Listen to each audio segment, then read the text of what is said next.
In today's video, we are going to give you 8 reasons why dismissive avoidants are attracted to fearful avoidants. For today's video, I have Matt, who is my fiance. He was also a dismissive avoidant and has now earned his secure attachment. And I used to have a fearful avoidant attachment style, and now I have earned secure attachment, which is very possible. And this is what we do in the Love and Thrive School. We have courses and coaching for people who want to shift their attachment style from insecure, whether it's anxious, dismissive, avoidant, or fearful avoidant, to that of secure.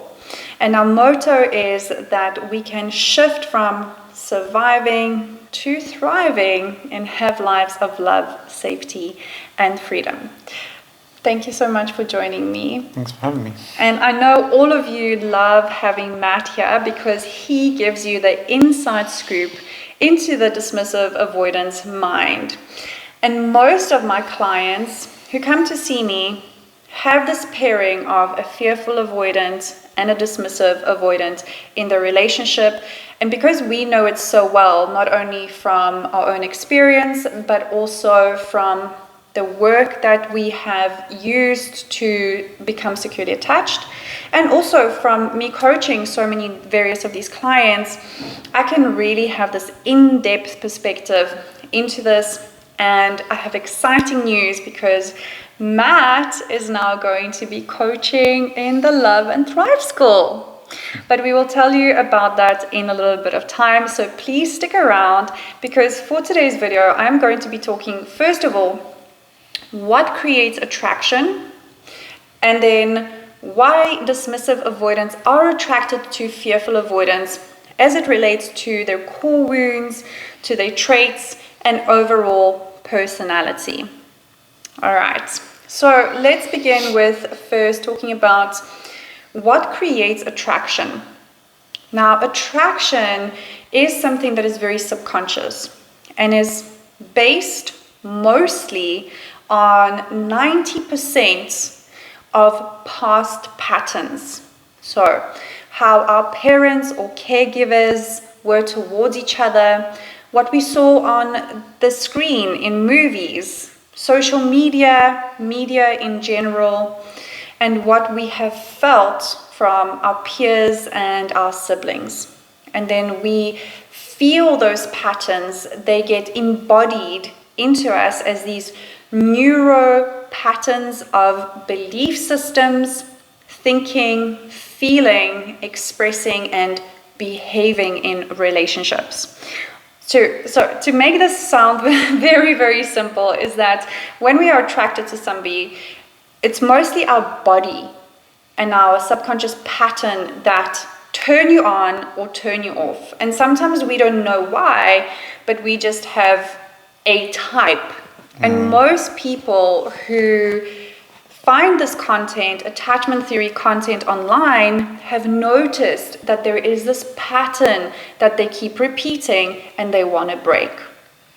So when we see somebody, first of all, those patterns get really activated in us. And we feel that there is something familiar about this person. And sometimes when your friends tell you, it's kind of like, I know that person. And they might say, if they're really spiritual or yogis, they might say, oh, I know him from a different lifetime.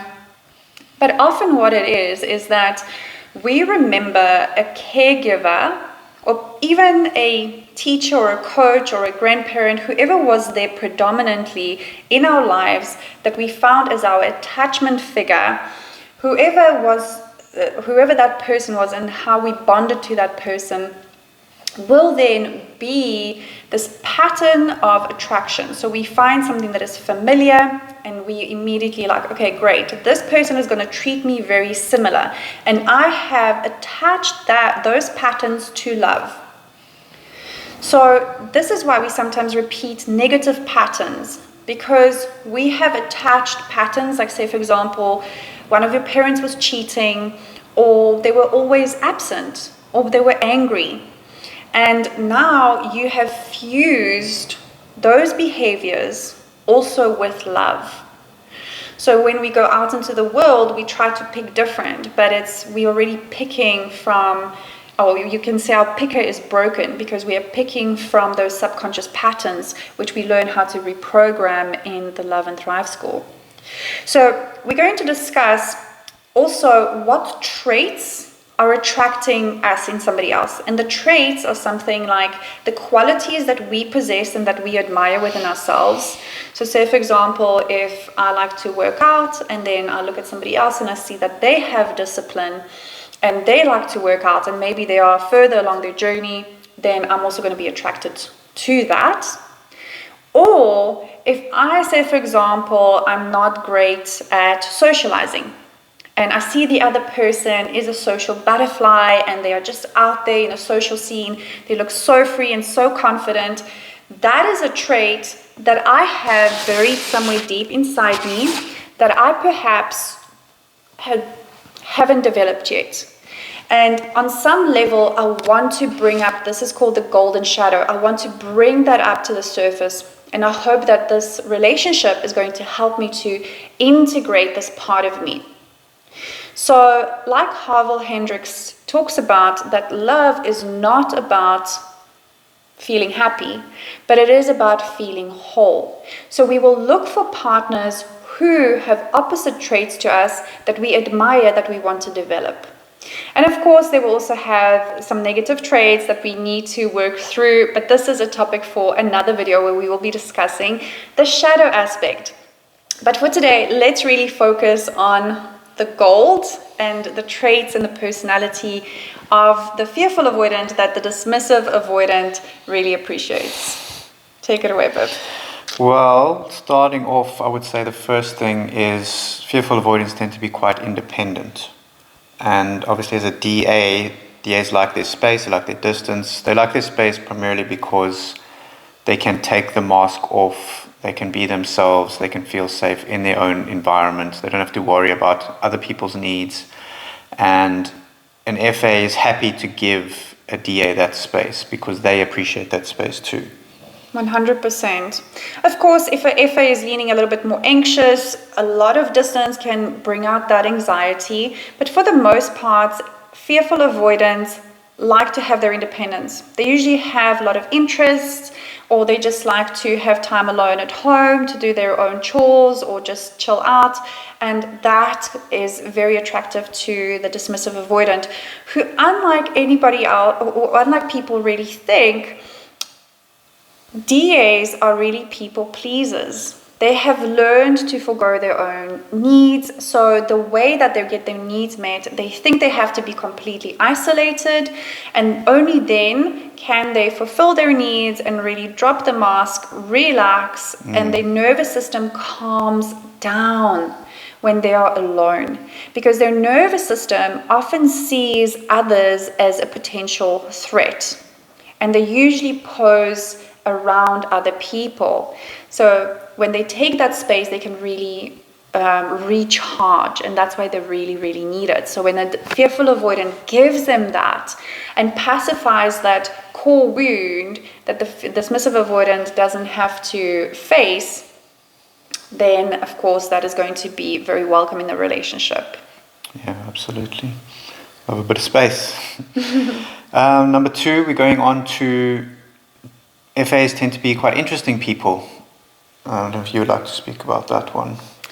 So FAs had a really difficult childhood when they were growing up. So this means that they occupy themselves with other things. They usually have hobbies or interests, or they're always growing in some kind of way. They like to be out there in the world learning, even if they don't consider themselves as scholars, because most FAs will tell you that they have some kind of neurodivergence, maybe some learning difficulties, maybe ADD, maybe dyslexia. Not everybody, not all FAs, but a lot of FAs have some kind of neurodivergence, and they might not consider themselves as scholars where they sit at school or necessarily have finished studies, but they study a lot and grow a lot, whether it's in fitness or cooking or whatever their interest is really.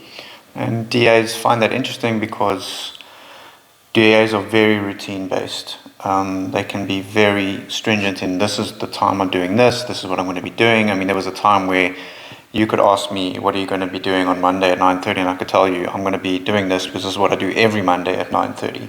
And when a FA comes along, they kind of shake up that routine and it brings a new, interesting dynamic to a DA's life.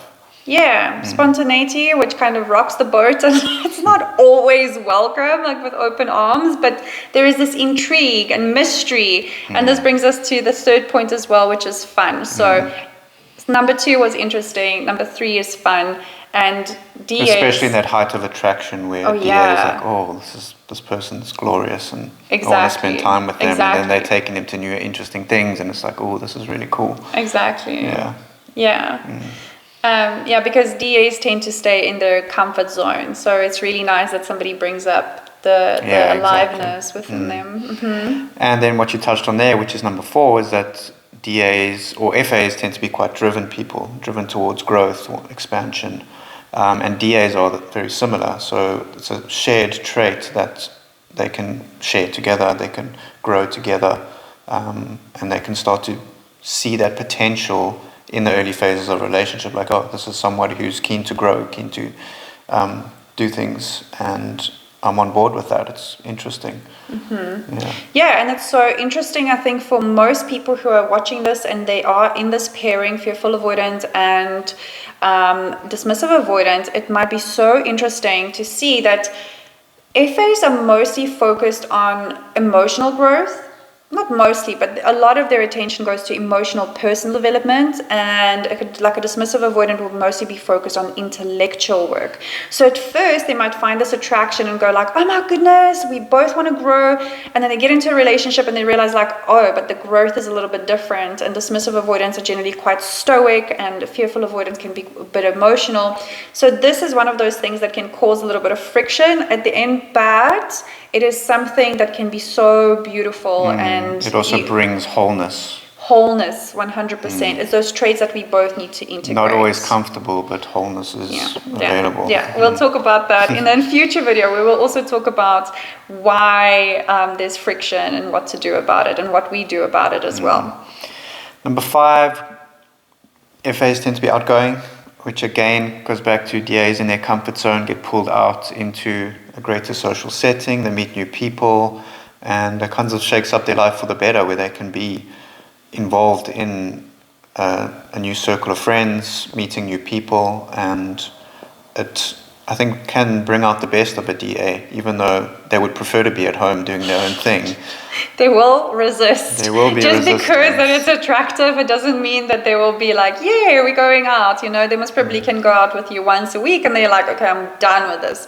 If you're going to plan for them to go to family and then friends and then this outing, it's going to be overwhelming. So then it goes back to giving each other space. But yes, this can be very attractive, and it is a trait that the dismissive avoidant wants to acquire to be more socially comfortable. So that is a golden shadow in the dismissive avoidant. Absolutely. And then we're on to number 6, smart growth mindset. I think DAs tend to be quite smart people. They like their time alone. They like, if they can be growth mindset based, then they tend to do a lot of self-education, self-growth, and maybe that's the golden shadow of an FA perhaps, but that's for another video. But that also comes out in an FA, as we spoke about earlier. They are driven and they tend to be smart, so the intellectual conversations that can occur between an FA and a DA can create a lot of attraction between two people, because it's not surface level, how's the weather conversation.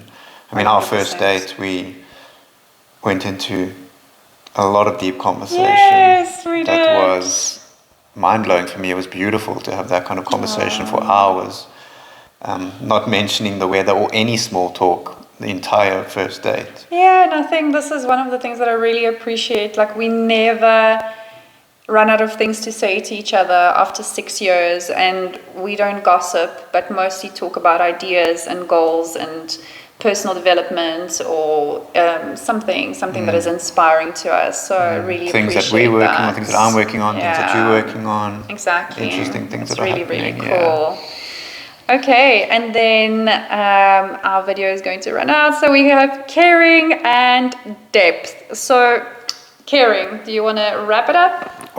Caring, DAs appreciate that an FA can be so caring, because an FA is very focused on understanding the DA's needs, which a DA never got in their youth, in their growing up phase. So now all of a sudden you have this person that you're really attracted to who's actually caring about your needs, wanting to know what your needs are, even though you may not know what your needs are, but there's someone that cares about them, and that's can be really illuminating for a DA and really heart-opening and a beautiful moment to start to feel that. Oh, thank you so much for joining me. We are going to make so many more videos together. Please leave us your questions down below. And now Matt is going to be coaching, so you can book him on the website, and I cannot wait. We're going to have courses together next year, so look out for those as well. And I'm sending you big love. Me too. Looking forward to it.